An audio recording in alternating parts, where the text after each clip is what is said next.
Hello! Andito na naman ang inyong farm mom. For today's video, I will teach you the easy way to grow or propagate bougainvillea from cuttings through ICU method.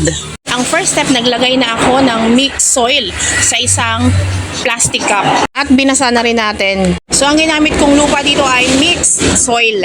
At ngayon naman, preparation ng ating mga cuttings ng bougainvillea. So ang haba ng cuttings ko ay tig-isang dangkal. So depende naman sa inyo kung gaano kahaba ang inyong gagawin. After nyan, linisan natin yung mga cuttings. Alsin natin yung mga dahon at mga tinik. Kasi later on, lalagyan natin ito ng plastic. Baka mabutas lang yung ating ilalagay na plastic. At isang paraan din ito para mas madali nating malaman kung may sumuhi na o tumubo na dahon during the process. So ayan, okay na yung ating mga cuttings at nalinisan na rin natin.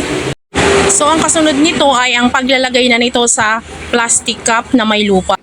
So mahalaga na basain muna natin ng lupa bago natin itugsok ang cuttings. At pag nailagay na natin si cutting, dagdagan pa natin ng lupa para masiksik ng maigi yung ating itinugsok na cutting. Next step, lagyan na natin ng plastic. Ito ang bubuhay sa ating cuttings. Sa mga nakaraang kong video na explain ko na kung ano ba talaga ang purpose ng plastic sa pagpo-propagate ng bougainvillea. So ngayon naman, lalagyan na natin ng rubber band o lastic upang walang makapasok na hangin during the process. Dahil kapag may nakapasok na hangin, pwedeng matuyo yung ating cuttings. At mas maganda gumamit tayo ng plastic na transparent para mas madali nating makita kung may sumuhi na o tumubo na. And for the other information, mas maganda kung gagamit tayo ng mga cuttings ng bougainvillea na bata pa dahil mas madali itong tumubo compare dun sa mga matured stem.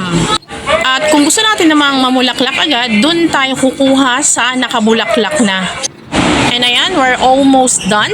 At ngayon, ilagay na natin sa shady area hanggang tumubo.